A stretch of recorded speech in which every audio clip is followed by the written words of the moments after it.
તો જોઈએ આપણે એબ્સ્ટ્રેક્ટ ક્લાસ શું છે. Sometimes implementation of all function cannot be provided in base class because we don't know the implementation. Such a class is called a abstract class. Abstract class શું છે તો કે ઘણીવાર છે ને બેઝ ક્લાસમાં કોઈ ફંક્શનનું ઇમ્પ્લિમેન્ટેશન ન હોય, એટલે ફંક્શન જસ્ટ ડિક્લેર કર્યો હોય, ફંક્શનની બોડી ન હોય.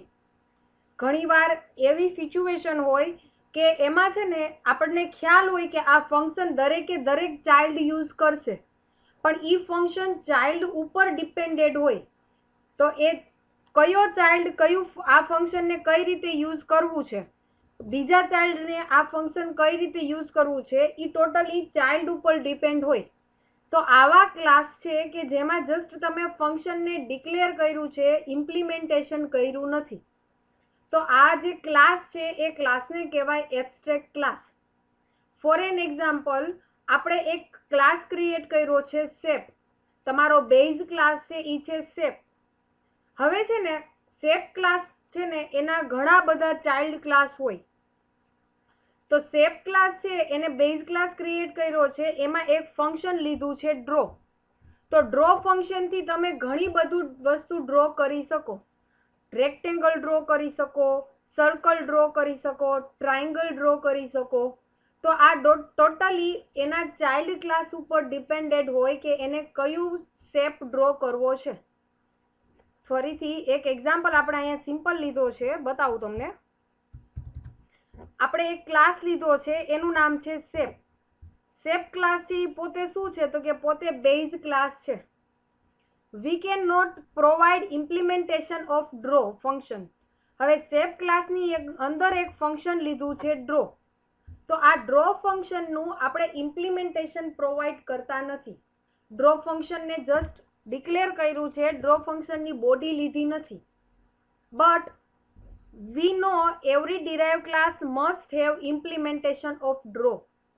એટલે આનો મતલબ એવો થયો કે શેપ ક્લાસ છે એ શેપ ક્લાસના જેટલા ડિરાઇવ ક્લાસ હશે એ બધા ક્લાસ ડ્રો ફંક્શન છે એને ઇમ્પ્લિમેન્ટ કરશે.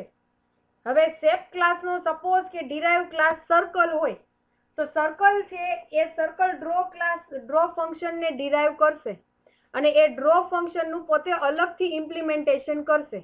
સેમ વસ્તુ શેપ ક્લાસ છે એનો એક ડિરાઇવ ક્લાસ આપણે એ ડ્રો કર્યો છે.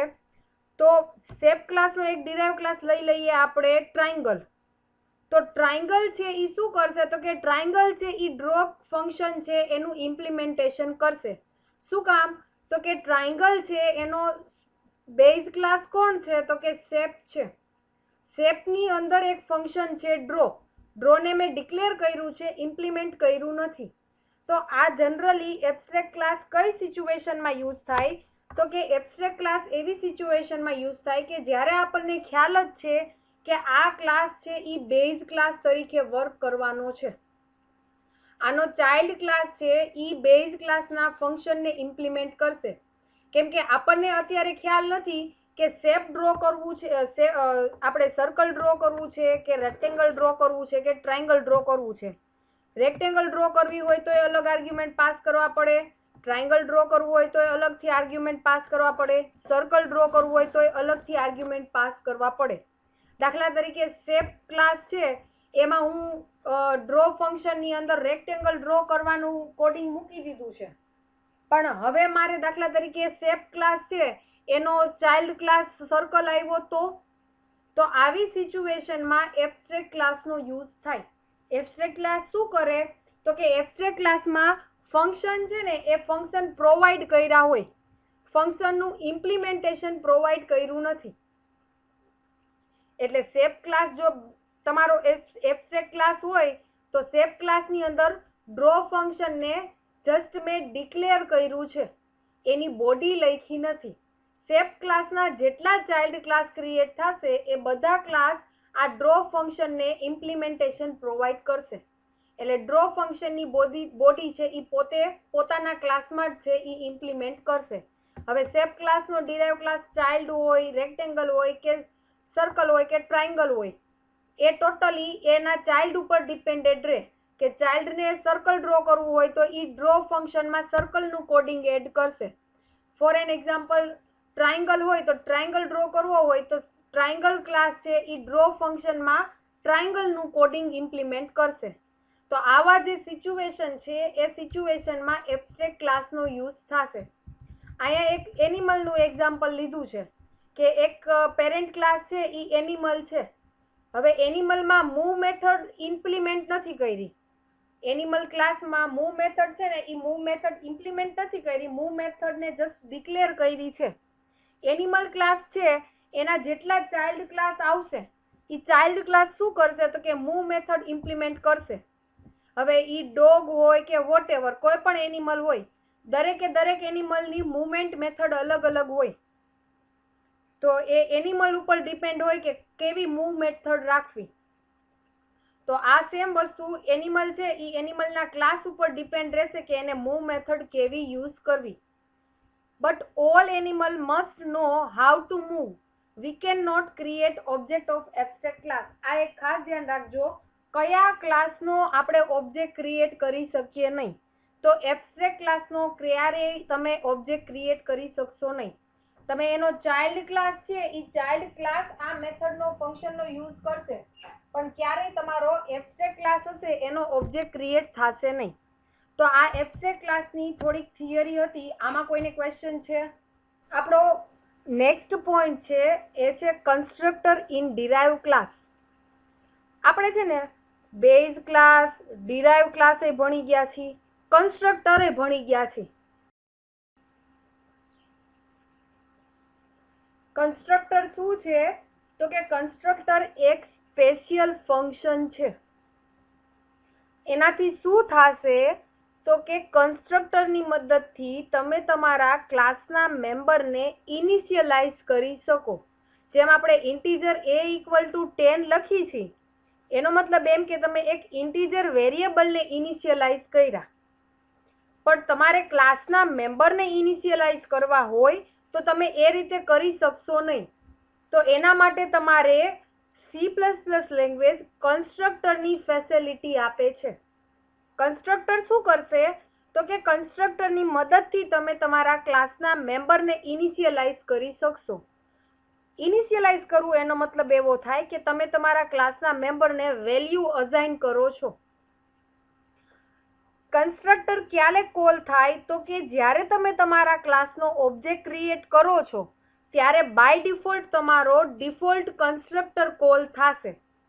અત્યાર સુધી કન્સ્ટ્રક્ટરની બેઝિક ઇન્ફોર્મેશન આપી, એમાં કોઈને કાંઈ ક્વેશ્ચન છે?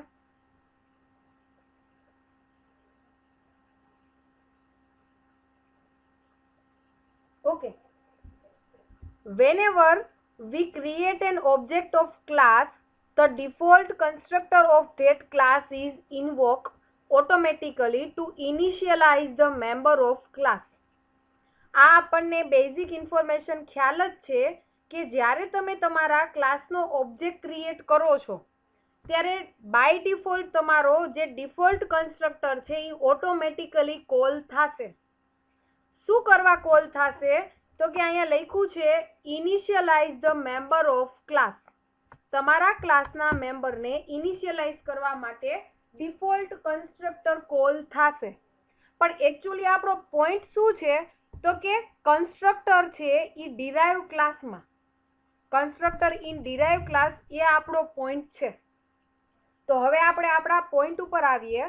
If V inherit A class from another class and create an object of derived class, it is clear that the default constructor of derived class will be invoked, but before that the default constructor of all the base class will be invoked. આ આપણો main concept આવી ગયો. જ્યારે તમે તમારો derive ક્લાસનો object create કરો છો, four an example તમારી પાસે બે ક્લાસ છે, ક્લાસ A અને class B. For an example એક ક્લાસ છે એ છે તમારો A અને એના નીચે તમારો ડિરાઇવ ક્લાસ છે એ છે B. જસ્ટ અ મિનિટ બતાવું તમને. એની નીચે તમારો ક્લાસ છે એ છે બી. એ કન્સેપ્ટ તમને સમજાવું છું એ શું કહે છે. દાખલા તરીકે એ છે એ તમારો બેઝ ક્લાસ છે, ડી છે એ તમારો ડિરાઇવ ક્લાસ છે. આપણે સ્ટાર્ટિંગમાં જ સ્ટડી કરી ગયા કે જ્યારે તમે તમારા ક્લાસનો ઓબ્જેક્ટ ક્રિએટ કરો ત્યારે તમારા એ ક્લાસનો ડિફોલ્ટ કન્સ્ટ્રક્ટર કોલ થાય. હવે આ સિચ્યુએશનમાં કેવું થશે તો કે એ ક્લાસ છે એ બેઝ ક્લાસ છે, બી ક્લાસ છે એ ડિરાઇવ ક્લાસ છે. જ્યારે તમે તમારા ડિરાઇવ ક્લાસનો ઓબ્જેક્ટ ક્રિએટ કરો ત્યારે શું થાય તો કે આપણને ખ્યાલ જ છે કે ક્લાસનો ઓબ્જેક્ટ ક્રિએટ કરી એટલે એનો ડિફોલ્ટ કન્સ્ટ્રક્ટર કોલ થશે. પણ એક્સ્ટ્રા શું છે તો કે ડિરાઇવ ક્લાસનો ઓબ્જેક્ટ ડિફોલ્ટ કન્સ્ટ્રક્ટર તો કોલ થશે જ, સાથે સાથે ડિરાઇવ ક્લાસનો કોઈ બેઝ ક્લાસ હોય તો એ બેઝ ક્લાસનો પણ ડિફોલ્ટ કન્સ્ટ્રક્ટર કોલ થશે. આમાં કોઈને ક્વેશ્ચન છે? આ પોઈન્ટમાં કોઈને કન્ફ્યુઝન છે? આ પોઈન્ટ આટલો મેં સમજાવ્યો, ક્લિયર છે?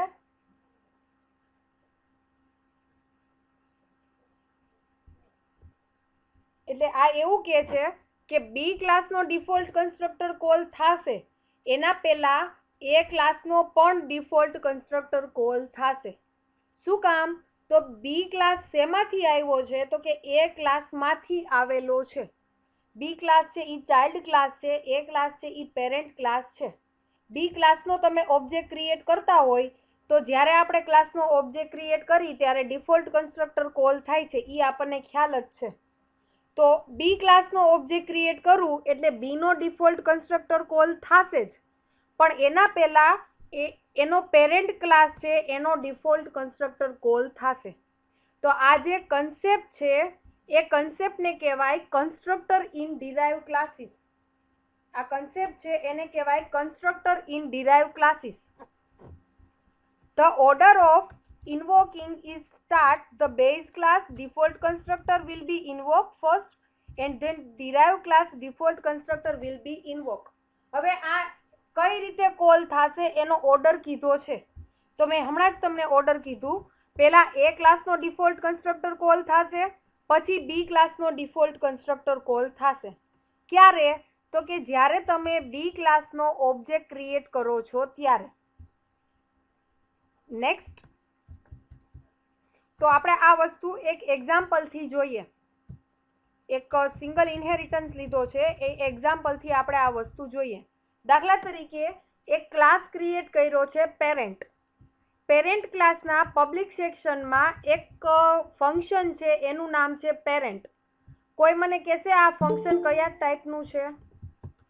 કોઈ મને કહી શકશે? કોઈ મને કહી શકશે કે આ ફંક્શન કયા ટાઈપનું છે? ક્લાસનું નામ પેરેન્ટ છે અને આ ફંક્શનનું નામ પણ પેરેન્ટ છે. તો આ કયા ટાઈપનું ફંક્શન થયું?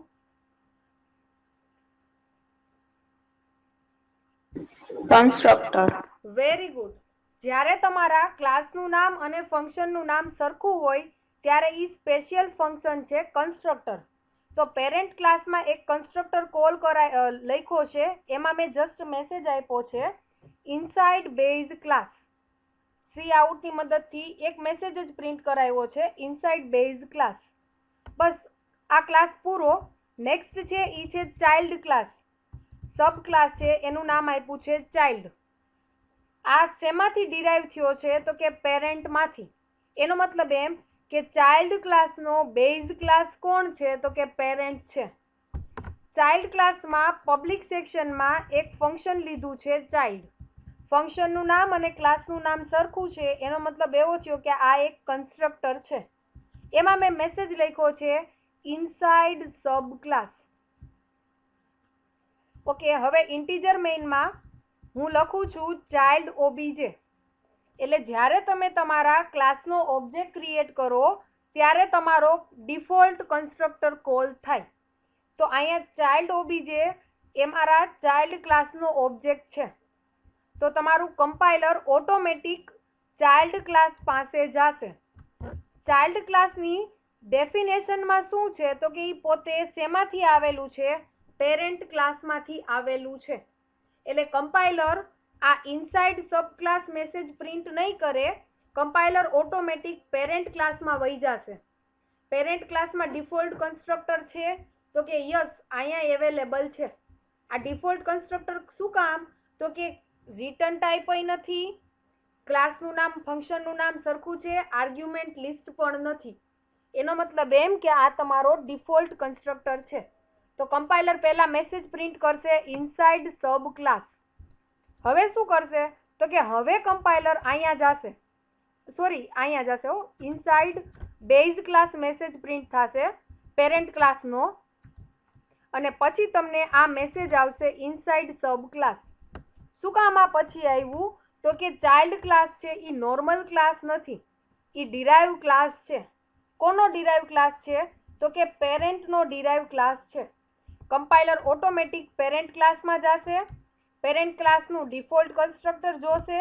ઓકે, ડિફોલ્ટ કન્સ્ટ્રક્ટર અવેલેબલ છે તો કમ્પાઇલર ઇનસાઇડ બેઝ ક્લાસ એવો મેસેજ આપશે, અને પછી કમ્પાઇલર ચાઇલ્ડ ક્લાસનો ડિફોલ્ટ કન્સ્ટ્રક્ટર કોલ કરી અને ઇનસાઇડ સબ ક્લાસ એવો મેસેજ આપશે.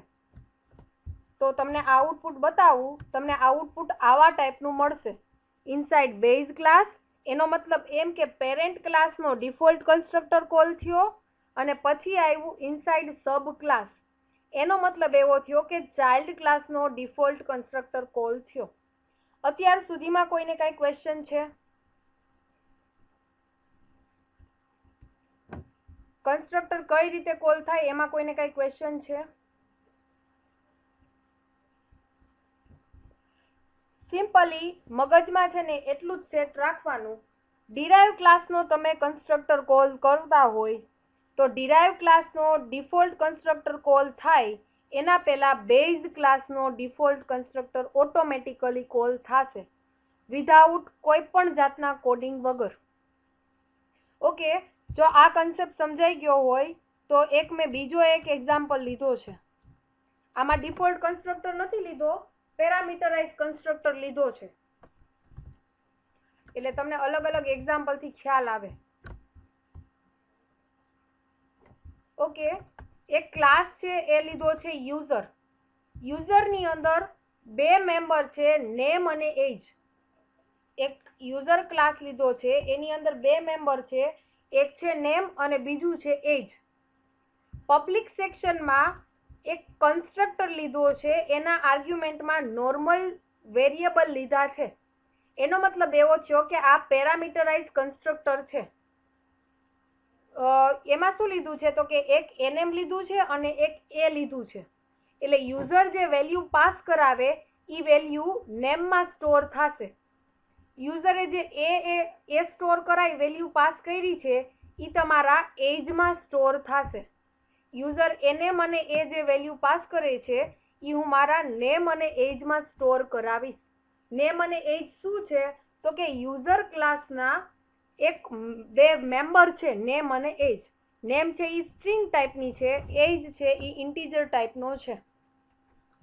આ તમારા યુઝર ક્લાસમાં જ હું એક મેથડ લઉં છું, એક ફંક્શન લઉં છું પ્રિન્ટ. એ પ્રિન્ટની મદદથી હું નેમ અને એજને પ્રિન્ટ કરાવું છું. નેક્સ્ટ, મેં મારો એક ચાઇલ્ડ ક્લાસ લીધો સ્ટુડન્ટ યુઝર.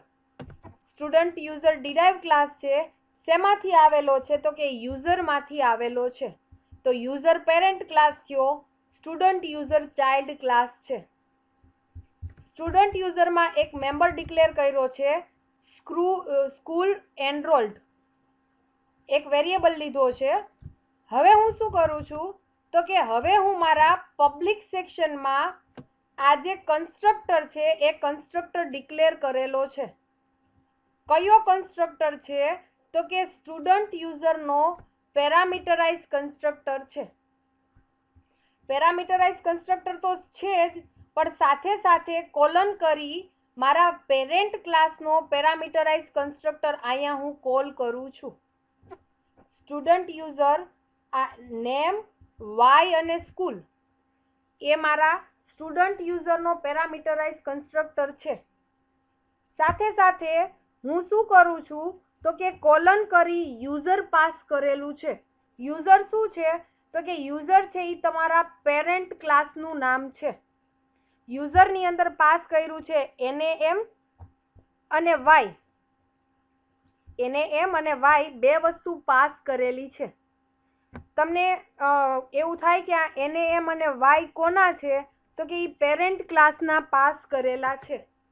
જોઈએ આપણે ઇન્ટીજર મેઇનથી હું એક્ઝિક્યુશન કરાવીશ ને એટલે તમને ખ્યાલ આવશે. સ્ટુડન્ટ યુઝર જે કન્સ્ટ્રક્ટર પેરામીટરાઇઝ કન્સ્ટ્રક્ટર છે એના બોડીમાં મેં શું લીધું છે, તો કે યુઝર જે સ્કૂલ પાસ કરાવેલ છે ને એ સ્કૂલ હું શેમાં સ્ટોર કરાવું છું, તો કે સ્કૂલ એનરોલ નામના જે વેરિયેબલ છે સ્ટ્રિંગ ટાઈપનો એમાં હું સ્ટોર કરાવું છું. આ ફંક્શન છે એમાંય મેં એક મેથડ લીધી છે વોઇડ પ્રિન્ટ. વોઇડ પ્રિન્ટમાં મેં શું કર્યું, તો કે યુઝર સ્કોપ રિઝોલ્યુશન ઓપરેટર અને પ્રિન્ટ, એનો મતલબ એમ કે પેરેન્ટ ક્લાસની પ્રિન્ટ મેથડ કોલ કરાવેલી છે. પેરેન્ટ ક્લાસની પ્રિન્ટ મેથડ કોલ કરાવેલી છે આ રીતે, ક્લાસનું નામ, સ્કોપ રિઝોલ્યુશન ઓપરેટર અને પછી પ્રિન્ટ મેથડ. અને લાસ્ટમાં હું શું કરાવું છું, તો કે સ્કૂલ એનરોલ્ડ છે એને પ્રિન્ટ કરાવું છું. ઓકે, આપણે હું ઇન્ટીજર મેઇનથી બતાવું. ઇન્ટીજર મેઇનમાં student user as student, student user છે એ તમારા ચાઇલ્ડ ક્લાસનું નામ છે, સ્ટુડન્ટ છે એ તમારા ઓબ્જેક્ટનું નામ છે. ચાઇલ્ડ ક્લાસનો એક ઓબ્જેક્ટ ક્રિએટ કર્યો છે, એમાં 3 વેલ્યુ પાસ કરેલી છે, મીરા, 20 અને ECE. એટલે તમારો સ્ટુડન્ટ યુઝર જે ચાઇલ્ડ ક્લાસ છે એનો પેરામીટરાઇઝ કન્સ્ટ્રક્ટર કોલ થશે. એટલે કમ્પાઇલર ઓટોમેટિક તમારું આ ક્લાસ પાસે વયું જશે, સ્ટુડન્ટ યુઝરના પેરામીટરાઇઝ કન્સ્ટ્રક્ટર પાસે વયું જશે. પણ પેરામીટરાઇઝ કન્સ્ટ્રક્ટર કોલ કરો એ પહેલાં તમારે તમારા પેરેન્ટ ક્લાસનો પેરામીટરાઇઝ કન્સ્ટ્રક્ટર કોલ કરાવવાનો રહેશે. એટલે કમ્પાઇલર આ ટાસ્ક છે એ હોલ્ડમાં મૂકી કમ્પાઇલર યુઝર ક્લાસનો પેરામીટરાઇઝ કન્સ્ટ્રક્ટર કોલ કરવા વયું જશે. તો તમારા પેરેન્ટ ક્લાસ છે યુઝર એનો પેરામીટરાઇઝ કન્સ્ટ્રક્ટર કોલ થશે.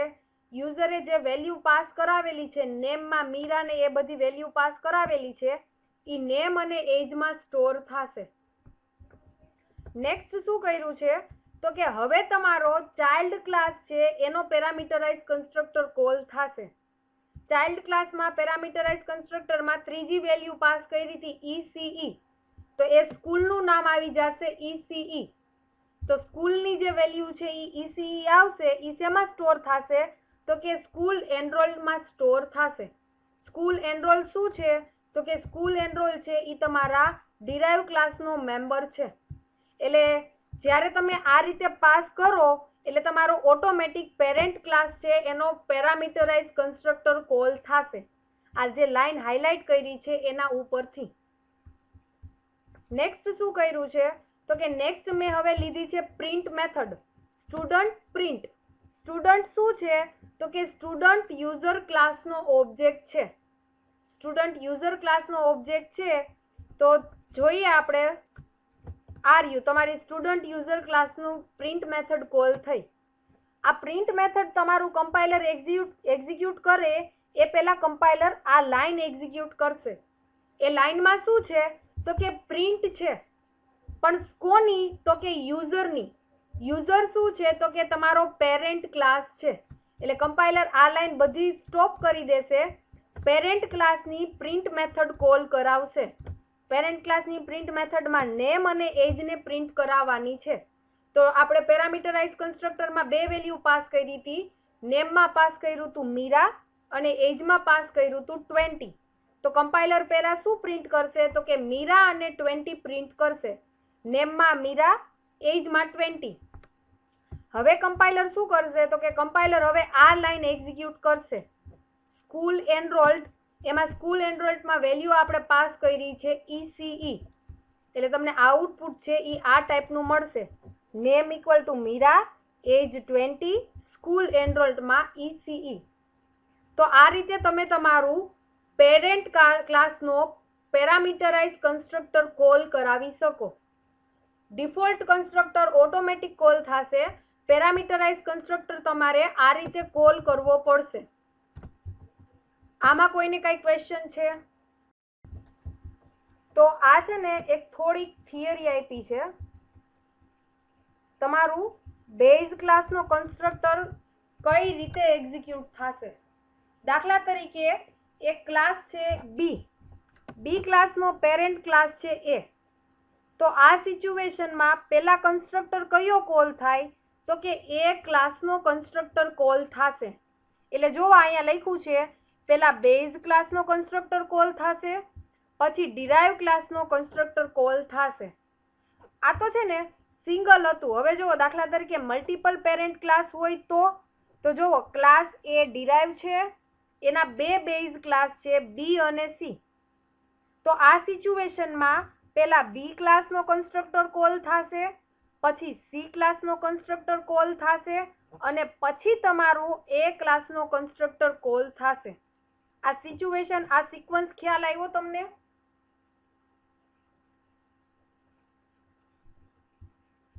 આ સિક્વન્સ ખ્યાલ આવ્યો? પહેલા બી ક્લાસનો કન્સ્ટ્રક્ટર, પછી સી ક્લાસનો અને પછી લાસ્ટમાં એ ક્લાસનો કન્સ્ટ્રક્ટર કોલ થશે. દાખલા તરીકે તમે વર્ચ્યુઅલ લખ્યું છે, કોઈ ક્લાસને વર્ચ્યુઅલ ડિક્લેર કર્યો છે, તો આ સિચ્યુએશનમાં કમ્પાઇલર પહેલા બી ક્લાસને નહીં કન્સ્ટ્રક્ટર કોલ કરે, પહેલા સી ક્લાસને એક્ઝિક્યુટ કરશે, પછી બી ક્લાસને એક્ઝિક્યુટ કરશે અને લાસ્ટમાં તમારા ડિરાઇવ ક્લાસને એક્ઝિક્યુટ કરશે. ચલો, આ ઓર્ડરમાં કોઈને પ્રોબ્લેમ છે? બેઝ ક્લાસનો કન્સ્ટ્રક્ટર કયા ઓર્ડરમાં કોલ થાય એ અલગ અલગ એક્ઝામ્પલ લીધા છે. આમાં કોઈને ક્વેશ્ચન છે?